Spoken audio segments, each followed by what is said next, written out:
Clarity లేకుండా కన్ఫ్యూజన్లో మాట్లాడారా, లేదంటే ప్రజల్ని కన్ఫ్యూజ్ చేద్దామని మాట్లాడారా? నిన్న వాళ్ళు ప్రతిపక్షం కోర్స్ అంటే ఇంత భారీ పీపీటీ ప్రెజెంటేషన్ అసెంబ్లీలో ఇవ్వనిస్తారని మాత్రం నేను అనుకోవట్లేదు. సో వాళ్ళు తెలంగాణ భవన్లో వాళ్ళ పార్టీ పరంగా ఇచ్చారు. బట్ కొంత క్లారిటీ కనిపిస్తోందా? ఎవరు అబద్ధాలు మాట్లాడుతున్నారు, ఎవరు నిజాలు మాట్లాడుతున్నారు? నీళ్ల విషయంలో కేసీఆర్ చేసింది ఏంది, రేవంత్ రెడ్డి ప్రభుత్వం వచ్చిన తర్వాత 2 ఏళ్లలో చేసింది ఏంది? మోరోవర్ ఈ ఫైట్ అయితే ఇంకా కొనసాగాల్సిందే కదా, కేఆర్ఎంబీ మీద కానీ, గోదావరి రివర్ బోర్డు మీద కానీ, at same time Krishna river board మీద కానీ, ఇవన్నీ కొట్లాడాల్సిన ఫైట్లు. ఈ కొట్లాటలు మానేసి విమర్శలు ప్రతి విమర్శల వైపే ఈ చర్చలు నడుస్తున్నాయి కదా. సో అట్లా చూస్తున్నారు. కొంత క్లారిటీ వచ్చిందా హరీష్ రావు మాట్లాడిన తర్వాత? సార్, హరీష్ రావు మాట్లాడిన తర్వాత క్లారిటీ వచ్చిందా, క్లారిటీ రాలేదన్న విషయాన్ని మనం ఒక్క నిమిషం అట్లా పాజ్ చేస్తే, అసలు విషయము ఈ రోజు అసెంబ్లీ పెట్టడానికి సబ్జెక్ట్ ఒకటి ఉండే.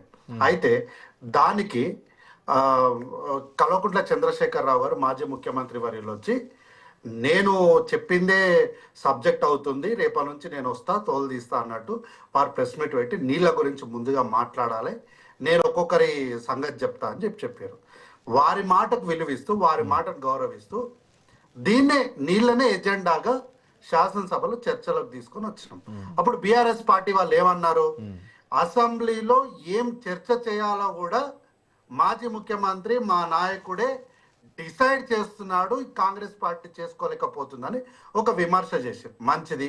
ఈ విమర్శ చేసినప్పుడు వారు ఇచ్చినటువంటి సలహా ప్రకారము, వారు చేసినటువంటి సూచన ప్రకారమే నీళ్ళ గురించి వచ్చి మాట్లాడండి అంటే మాట్లాడకుండా మేము ప్రిపేర్ అయి రాలేదు అని అన్నారు. సరే, ప్రిపేర్ అయి రాలేదు అన్నప్పుడు వాకౌట్ చేయడం ఎందుకు?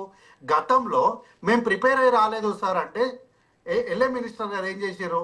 సరే, ప్రిపేర్ ఒకటి నేను ఏమంటున్నా కార్తిక్ గారు, సరే ఆ విషయాన్ని నేను కూడా యాక్సెప్ట్ చేస్తా. పొద్దున కూడా ఈ విషయాన్ని మాట్లాడిన, ఇప్పటికి కూడా అంటాను, బీఆర్ఎస్ పార్టీ అసెంబ్లీలో ఉండి ఫైట్ చేయాల్సింది. సో చిన్న చిన్న కారణాలకు బైకౌట్ చేయడం దట్ ఈస్ నాట్ కరెక్ట్ అన్నది అఫ్ కోర్స్ ఈ రోజు ఉదయం మాట్లాడినాం, ఈ రోజు పొద్దున్న నుంచి మాట్లాడితే ప్రజలు కూడా చాలా మంది అనుకున్నారు చిన్న కారణానికి స్పీకర్ మీద అలిగి అసెంబ్లీ బైకౌట్ చేయాల్సినటువంటి అవసరం ఏముందని చెప్పి. బట్ ఓకే ఆ పాయింట్ వదిలేద్దాం. వాళ్ళు మొత్తం అసెంబ్లీని బైకౌట్ చేశారా, సెషన్ బైకౌట్ చేశారా, ఆ విషయం అట్లా ఉంచితే, నిన్న మీరు మాట్లాడినటువంటి తెలంగాణ విషయంలో మరణ శాసనం రాశారు కేసీఆర్ అంటే, ఈ రోజు మరణ శాసనం రాసింది కాంగ్రెస్ పార్టీ, అబద్ధాలు ప్రచారం చేస్తున్నారు. జూరాల సోర్స్ వదిలేసి శ్రీశైలంకి ఎందుకు పోయారు అన్నదానికి ఒక క్లారిటీ కనిపించిందా? సార్, మనము ప్రజాభవన్లను, ప్రగతి భవన్లను, బీఆర్ఎస్ భవన్లను, కాంగ్రెస్ భవన్లను కూర్చొని ఎన్ని విషయాలన్నా చెప్పొచ్చు.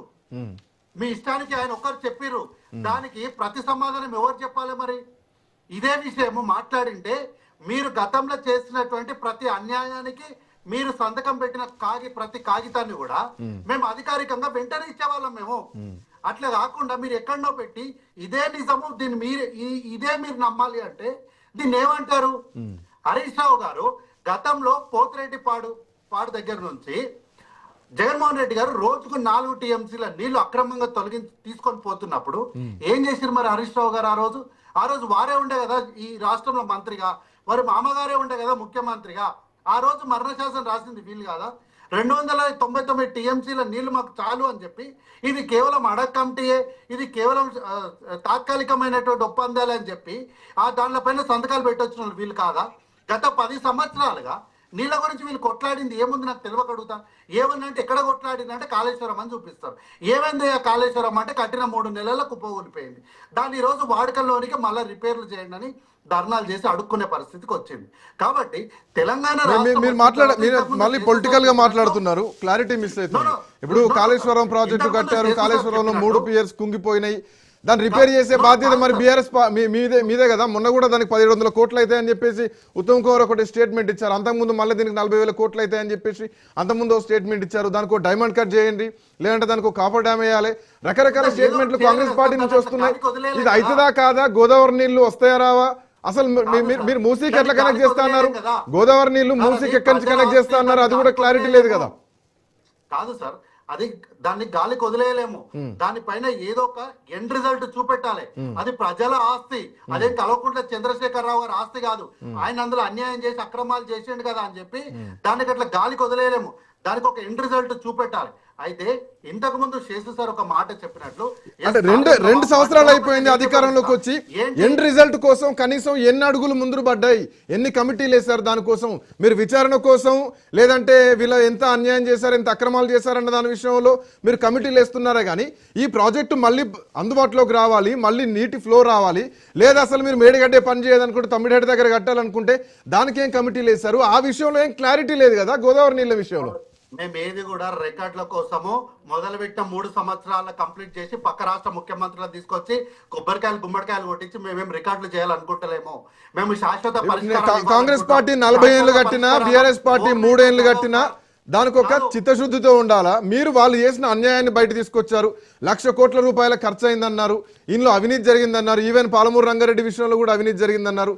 ఈ మాటలే రాజకీయంగా నడుస్తున్నాయే తప్ప ప్రజలకు రావాల్సినటువంటి క్లారిటీ మాత్రం ఇవ్వడం లేదు. క్లారిటీ ఇవ్వడం లేదు అంటే ఆ క్లారిటీ ఇవ్వడానికి మనము ఇప్పుడు చర్చ ఉన్నాం సార్, మేము ఇద్దరం మాట్లాడుతున్నాము, ఇది చర్చ అంటారు. వారంతకు వారి ఇష్టానికి ఒక దగ్గర చెప్పేసి ఇదే నిజం అంటే ఎవరు నమ్మరు. అట్లా ఇదే మాట వారు సభలో చెప్పింటే మేము దానికి ఆన్సర్ ఇచ్చేవాళ్ళం. సరే, వాట్ ఎవర్ సభలో చెప్పారు. సభలో ఇప్పుడు కేసీఆర్ సభలో చెప్తే మీరు అసెంబ్లీలో ఆన్సర్ ఇచ్చారు. ఇప్పుడు వీళ్ళు మళ్ళీ హరీష్ రావు ఒక పీపీటీ ప్రెజెంటేషన్ ఇచ్చారు, దానికి కూడా ఆన్సర్ రావాలా? ఇక్కడ పాయింట్ ఏంటంటే ప్రధానంగా మీరు బీఆర్ఎస్ పార్టీ పీపీటీలు వాళ్ళ ప్రజాభవన్లో వాళ్ళ ఇండ్లు ఇస్తే ఇవ్వరు, అట్లా సభలో అడుగుతూ ఇస్తారు వాళ్ళు ఇష్టం.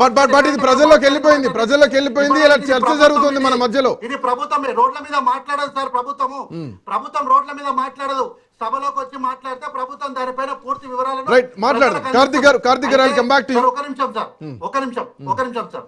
అయితే శేషు సార్ ఇంతకు ముందు ఒక మాట అన్నారు, తెలంగాణ రాష్ట్రం వచ్చిన తర్వాత నీటి వినియోగం పెరిగింది అన్నారు. ఎస్, 100% నీటి వినియోగం పెరిగింది. ఆ నీటి వినియోగం పెరగాలనే గతంలో ఉన్నటువంటి ఉమ్మడి ఆంధ్రప్రదేశ్ రాష్ట్రంలో అన్నే జరుగుతుందనే మనము ఈ తెలంగాణ రాష్ట్రాన్ని తెచ్చుకున్నాం. అయితే తెలంగాణ రాష్ట్రం వచ్చిన తర్వాత దేవుడి దయ వల్ల ఉన్నటువంటి కాలం మారి వర్షాభావం ఎక్కువగా వచ్చింది.